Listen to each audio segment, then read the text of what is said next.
네, 8월 12일 새로운 한 주, 네, 시장도 좋았죠. 1%대에서 급등으로 마무리되었네요. 셀트리온 2%대 상승하며 20만원 종가상으로 다시 들어왔습니다. 합병에 대한 설문조사 오늘까지죠. 네, 5시까지였으니 네, 설문조사는 마무리가 된 듯 하고요. 제 개인적인 생각을 계속 말씀드렸지만, 네, 설문조사가 5시에 마무리가 되었지만, 이 실질적으로 설문조사 결과만 별도로 발표를 하지는 않을 듯 합니다. 물론, 계속 말씀드리지만, 제 예상이 틀릴 수 있습니다. 지금 현재 네, 1단계 특별위원회에서, 그죠, 셀트리온과 셀트리온 제약과의 합병권 같이 검토를 하고 있는 상황이죠. 이게 검토가 어느 정도 마무리가 되면서 결과가 나왔을 때, 설문조사 결과, 이렇고, 그리고 특별위원회 검토 결과 이렇다 해서 그 내용이 나올 듯 합니다. 그래서 이게 이번 주에 나올지 아니면 좀 더 미뤄질지는 좀 더 지켜봐야 되는 상황이고요. 여하튼 이제 합병에 대한 내용이 좀 어떻게 나오느냐에 따라서, 그죠, 또 주가에 대한 변동성, 좀 방향성 자체가 또 한번 결정이 될 듯 합니다. 지금 현재로서는 셀트리온 주주분들은 반대가 훨씬 많을 거고, 제약분들은 또 찬성이 또 훨씬 또 많을 겁니다. 네. 그리고 오늘, 네, 아침부터 NH투자증권 레포트가 나왔죠. 네, 목표주가 28만원 레포트 영상 올려드렸습니다. 7월달에 미래에셋증권 쪽에서 28만원, 네, 최고 목표가 나온 것 대비해서 타이 기록을 보여주고 있는 상황이고요. 일단 오늘 나온 NH증권까지 포함해서 총, 네, 14곳, 실적 발표 이후에 네, 14곳에 대한 증권사 레포트가 나왔는데, 14곳 중에서 약간 6곳, 네, 목표가 상향이 되었습니다. 오늘 시장은 네, 코스피가 1.1, 네, 코스닥이 1%대 급등하면서 반도체 쪽이랑 2차전지 쪽이 네, 그나마 조금 네, 괜찮았던 부분인 듯 하고요. 제약바이오 중소형주 쪽은 네, 올라갈 종목은 또 올라가고, 네, 오늘 리가캠바이오가 6%대, SK바이오팜 7%대, 산발은 1%대 빠지고, 네, 셀트리온은 2%대 올라갔습니다. 네, 아무튼 이번 주에 계속 말씀드렸다시피 이벤트들, 이제 내일 PPI 생산자 물가지표, 또 수요일날 또 CPI, 그리고 또 소매 판매 지표에서 여러가지 또 지표들이 나와 있는 상황인데요. 크게 문제가 아닌 이상, 네, 어차피 9월달 금리 인하는 시작이 될 듯하고, 그죠, 금리 인하가 이제 시작되는 시점, 제약바이오 쪽으로 네, 긍정적 또 시장 환경이 조성이 될 수 있는 상황입니다. 신풍제약이 상한가 같네요. 네, 신풍제약이 상한가 같습니다. 셀리드도 상한가 같고, 네, 아무튼 상한가 같지만, 그죠, 다 네, 조심해야 될 종목입니다. 네, 정말 네, 단기 트레이딩 잘 하시는 분들만. 네.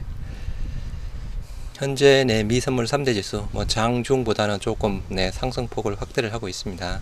나스닥이 0.3%대, 그리고 S&P 500 강보합, 네, 다우도 강보합 정도 보여주고 있고요. 오늘 143억 갈치 셀트리온 소회장 네, 혼외자 침묵 공갈 혐의로 검찰에 송치되었다라고 합니다. 아무튼 네, 참 혼외자. 그리고 또 이런 기사가 있는데요. 네, 제가 쭉 보니까 셀트리온에 대해서 좀 악의적으로 보고 있습니다. 기업 분석이라고 해서 뉴스위커 셀트리온 진단이다 라고 하는데, 셀트리온 성장 신화의 그림자, 재무 악화와 리스크 요인이 증가되었다 라고 하는데, 이거 네, 똑같은 부분을 가지고 정말 네, 반대 부분으로 이야기를 하고 있습니다. 일반적으로, 그죠, R&D 비용이 많으면 네, 실질적으로 이제 성장 동력을 확보할 수 있어서 좋다라고 대부분 그렇게 보고 있죠. 여기에서는 R&D 비용이 많다라고 해서 비용에 대한 부담을 이야기를 하고 있는 상황이고요. 아무튼 간단히만 보시면 네, 셀트리온 한때 바이오업계의 선두주자로 각광받았지만 최근 재무 상황 악화와 다양한 리스크 요인 적가로 인해 위기에 직면하고 있다. 참, 네. 2023년 실적 부진과 함께 부채 증가, 소송 리스크, 그리고 대주주와의 복잡한 거래 구조 등이 회사의 미래에 어두운 그림자를 드리우고 있다. 말도 안 되는 논리 부분이고요. 일시적인 부분이죠. 네. 아무튼 이걸 가지고 정말 네, 아주 삐딱하게 완전히 네, 부정적으로 보고 있습니다. 소송 리스크 증가, 특허 분쟁 확대, 이거는 그죠, 특허 분쟁 쪽에 대한 부분은 계속 있었던 부분이었죠. 대주주 지분 사항. 아무튼 제가 제일 황당했던 부분이 이겁니다. 연구 개발 비용 부담, 신약 개발의 불확실성, 네, R&D 비용이 많다라고 해서 이게 부담이 된다라고 합니다. 해외 시장 의존도 심화, 이거 환율 변동 리스크, 이것도 네, 이것도 굉장히 부정적으로 보고 있습니다. 그죠? 당연히 긍정적이죠. 국내 시장보다는 해외 시장이 훨씬 큰데, 그죠? 환율 변동 큰 이슈 없습니다. 뭐 이걸 가지고 뭐 자회사 관리 문제 뭐 요거는 조금 뭐 이슈는 될 수 있는 상황이겠죠. 근데 여기서는 자회사 셀트리온 USA랑 헬스케어 헝가리 쪽을 이야기를 하고 있는데요. 이건 문제될 건 없습니다. 유동성 위협 증가, 단기 차입금 의존도 심화, 단기 차입금 최근에 합병권 때문에 그죠, 여러 가지 또 차입한 부분도 있죠. 근데 그걸 가지고 이렇게 이야기를 하고 있습니다. 셀트리온 한때 바이오 산업의 선두주자로 각광받았지만 현재 다양한 위기에 직면해 있다. 매출 감소, 영업이익 하락, 이거는 합병권 때문에 일시적인 부분이었고, 그죠? 부채 증가, 이것도 마찬가지죠. 약간 소송 리스크는 뭐 항상 있었던 부분, 특허 소송권, 대주주 거래 의혹, 뭐 거래 의혹이라기보다는 그죠, 조금 약간 문제 있는 건 맞습니다. 그런데 거의 다 해결이 되었죠. 다양한 문제들이 산적해 있다. 회사가 이러한 위기를 극복하고 재도약하기 위해서는 재무구조 개선, 연구개발 효율화, 지배구조 개선 등 근본적인 변화가 필요해 보인다. 그렇지 않으면 셀트리온의 성장 신화는 역사 속으로 사라질 위험에 처해 있다. 이거 아무것도 모르는 개인 투자자 일단 보면 그죠? 네, 셀트리온 투자 안 합니다. 참 어처구니가 없는 정말 욕을 한 바가지 쏟아내고 싶은 기사 부분이었고요. 그냥 이런 기사도 있다. 참고하시기 바랍니다. 개미 반대 부딪힌 통합 셀트리온, 서정진식 소통 경영 해법 찾을까? 일단 결론적으로는 그죠. 이번에 합병은 조금 힘들 듯 하고, 적절한 시기에 합병에 대한 부분 재추진하겠다. 그게 조금 우세인 듯 합니다. 마지막 퍼즐진 개미들에서 셀트리온 합병 기록, 영상 한번 보시도록 하겠습니다. 셀트리온의 합병이 기로에 놓였습니다. 셀트리온 제약과의 합병을 두고 주주들의 의견 수렴을 오늘 마무리하는데 35% 지분율의 개미들이 부정적인 반응입니다. 정가훈 기자의 보도입니다. 셀트리온 소액 주주들이 모인 카카오톡 오픈 채팅방. 셀트리온 제약과의 합병을 우려하는 목소리가 많습니다. 일부 주주들은 최근 합병에 반대한다는 신문 광고를 내기도 했습니다.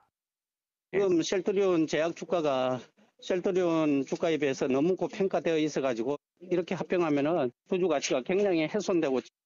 셀트리온의 합병 찬반 관련 주주 설문조사가 오늘 마감되는 가운데 현재로선 반대가 우세한 분위기입니다. 지난 9일 종가 기준으로 셀트리온 주가는 19만 6천 원, 제약은 7만 9,900원으로 약 2.5배 차입니다. 반면 매출 차이는 5.6배로 간극이 더 큰 탓에 주가 기준으로 합병 비율을 산정하는 건 셀트리온 투자자 입장에서 손해라는 얘기가 나옵니다. 지난해 셀트리온 헬스케어와의 합병 땐 분식회계 논란 해소 등을 내세워 소액 주주들의 지지를 받았지만 이번엔 그런 명분이 부족하다는 겁니다. 셀트리온은 이번 설문 결과를 바탕으로 사회이사들로 구성된 특별위원회에서 논의한 뒤 합병 추진 여부를 발표할 계획입니다. 앞서 서정진 셀트리온 회장과 회사 측은 모두 다수 주주 의견을 반영하겠다는 입장을 밝힌 바 있습니다. 다만 셀트리온과 헬스케어, 제약까지 3사 통합체제로 가는 큰 그림을 실제 포기할지는 지켜봐야 하는 상황입니다. SBS 비즈 정광윤입니다. 아무튼 설문조사 결과랑 그죠, 특별위원회 검토 결과 저는 같이 나온다라고 봅니다. 그리고 아까 NH투자증권 영상 올려드렸죠. 최고 목표가 28만원, 7월달에 미래에셋 그죠, 미래에셋에서 28만원 레포트가 나왔죠. 진격의 거인이다라고 하면서 8월달에 아까 말씀드린 대로 14개 정권사에서 목표주가 상향이 6개가 나왔습니다. 오늘 나온 NH 28만원, 올해 매출 거의 3조 6천억에 영업이익 5,500억, 내년에 4조 6천억에 영업이익 1조 5천억대. 올해가 그죠, 영업이익은 빼고 매출도 급성장에 대한 원년, 내년, 내후년 마찬가지 계속 급성장할 수 있는 사항입니다. 정시 현황, 아까 코스피가 1.15 상승 양봉으로 마무리되었고요. 코스닥 1.08 마찬가지 양봉의 상승으로 마무리되었습니다. 아시아 증시 중국만 약보합이고 대만 1.45%대, 그리고 일본 0.5%대, 원달러 환율이 또 올랐네요. 0.45% 상승한 1370원. 환율, 네, 수급은 코스피는 외인 780억, 기관 1400억, 양 매수, 코스닥은 개인만 1700억대 매수세로 마무리되었고요. 코스피 시가총액 상위, 네, 삼성전자 1%대, SK하이닉스 3%, 2차전지가 오늘 조금, 네, 좋았고요. 삼바는 1%대 빠졌고, 반면에 셀트리온은 2%대 올라갔습니다. 2차전지, 삼성SDI, LG화학, LG엔솔, 코스닥, RTO젠 강보합, 에코프로 그룹주 혼조세, HLB 강보합 부분이고요. 2차전지, 엔캠, 리가캠 바이오, 네, 셀트리온 제약 3%대 해서 전체적으로 오늘도 반도체 2차전지 제약바이오 일부, 네, 그렇게 올라갔다라고 보시면 될 듯 합니다. 셀트리온, 코스피 의약품 0.58, 네, 코스닥 제약 0.25 모두 상승으로 마무리되었고요. 셀트리온 2.04% 상승한, 네, 20만원에 마무리되었습니다. 딱 20만원. 동시효과에서 199만 9,900원이었죠. 네, 딱 20만원 찍었습니다. 거래량 94만 2천주에 84%대. 시가가 1.84, 네, 199만 9,600원, 네, 고가가 4.08, 20만 4천원까지 부분이었고요. 저가가 198만 8,600원, 1.3%대, 파란불 보이지 않았습니다. 오늘 신한증권 조금 샀고요. 네, 4만 7천주 가량 샀습니다. JP모건도 조금 샀죠. 네, 골드만 그동안 팔던 거 오늘 조금 샀고, 삼성증권, 네, 거의 보합이었네요. 거의 2분. 공매도 수량 1900주, 네, 의미 없는 사항이고, 차트 5일선 21선 위 양봉, 네, 최근에 이틀간의 고점 또 경신을 했고, 그죠. 최근의 고점이, 네, 우리가 8월 7일날 고점 20만 5천원, 오늘 20만 4천원, 내일 20만 5천원 조금 경신 좀 해줬으면 좋겠습니다. 수급은 기간만 샀습니다. 6만 2천주, 기간이 끌어올리고 있죠. 6일 연속. 개인 46,000주, 네, 외인 18,000주. 요 외인의 매도세가 좀 멈춰야 되는데, 그죠? 외인의 매도세가 힘이 조금 떨어지고는 있습니다. 멈춰. 네. 금융투자, 보험, 투신, 사모펀드 모두 샀고요. 연기금 소폭 매도 4,500주. 큰 의미는 없습니다. 제약 3% 상승한 82,300원에 마무리되었고요. 거래량 18만 1000주에 83%대. 시가가 1.13, 88,800원. 고가가 4.01, 네, 83,100원, 저가가 1.13, 88,800원대. 마찬가지 빨간불만 보여줬고요. 5일선 위에서 양봉. 여하튼 과거 대비해서 많이 줄었습니다. 그죠? 거의 40%대까지 줄었죠. 많이 나왔을 때가 62%대까지 나왔거든요. 제약, 네, 외인만 샀습니다. 22,000주. 다시 조금씩 올라가고 있는 상황인데, 여하튼 아까 말씀드린 대로 변수, 네, 이게 설문조사 결과가 만약에 합병에 대해서 지금 진행 안 한다라고 했을 때 어떻게 움직일지, 네, 지금 시장 전망도 그렇고, 그죠. 개인적으로 판단했어도 지금 현재 합병은 좀 어려울 듯 합니다. 그러면 이제 그 소식이 나왔을 때 주가가 어떻게 움직일 수 있을지 한번 여러분들 한번 판단해 보시면서, 네, 대응하시기 바랍니다. HLB 제약, HLB 강보합에서 마무리되었고요. 조금씩 네, 올라갑니다. 네. 여하튼, 네, 다시 종가상으로 20만원 안착을 했는데, 이제 종가상으로 계속 지켜줬으면 좋겠습니다. 모두 화이팅입니다.